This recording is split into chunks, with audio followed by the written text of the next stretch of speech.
Alrighty. So I'm going to go ahead and go over problem number 3. Sorry, I don't have an iPad or a good PDF viewer, and I'm also sorry I'm at work. I'm going to upload the detailed write-up for the problem. So I'm going over problem number 3 because you're good to walk by. You're fine. I'm going to go over problem number 3 because a lot of people didn't do the planar deformation, and I just wanted to upload that. I got a lot of help from my friend Jude Ortiz regarding that.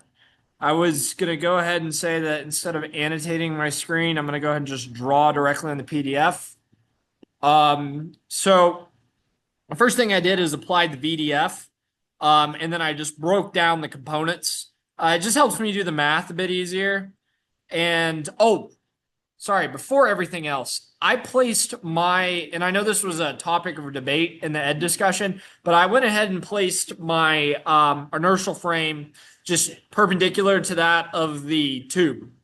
If that makes logical sense. And, between ER and N2, you would have theta, which we'll go over later in planar deformation. And again, this is where the rotational frame was just kind of placed by Dr. Nave.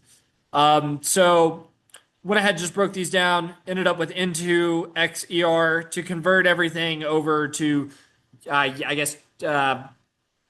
vectors in the form of ER, E2, etc. I went ahead and did this planar deformation between N2 and ER to basically convert over to, what you would call the rotational plane. I think, yeah, that's what you would call it, the rotational plane. And then that's what I got for the inertial velocity answer relative in units of the rotational plane, or in unit vectors of the rotational plane. Sick. All right. So then in order to get the acceleration, you can't take the derivative here because this plane is not perpendicular to that plane. That's something I learned recently, so I just wanted to go over it and say it. Go ahead and erase all this just in case somebody's pausing the video to look at things. I'll also upload the PDF because I think it's pretty detailed. Went ahead, did each term. This cross product made me want to cry. Went ahead and took that, got all the components. Went ahead and just drew out this for everybody to see my thought process. I did this all backwards the first time, so this is my third time rewriting this problem.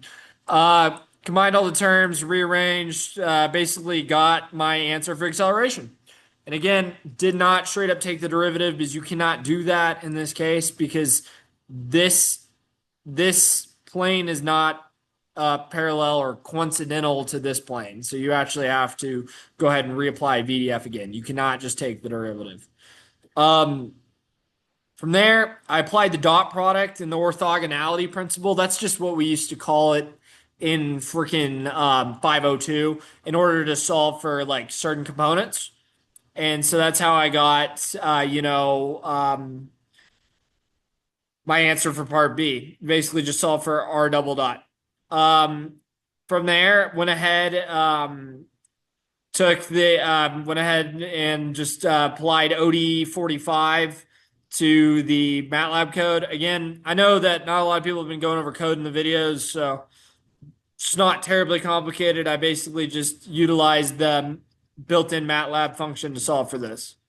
There's my first graph from here. And shout out to Jude Ortiz. I went ahead and used the dot product to solve for both the normal forces in the theta in the phi direction. There is no normal force in the ER direction. It's sliding up and down that tube.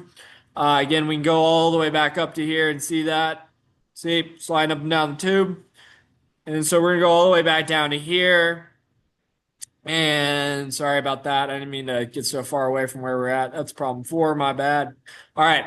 And basically went ahead and took the magnitude of that, dotted out all the vectors, and that's how I got the total normal force. And I went ahead and graphed that.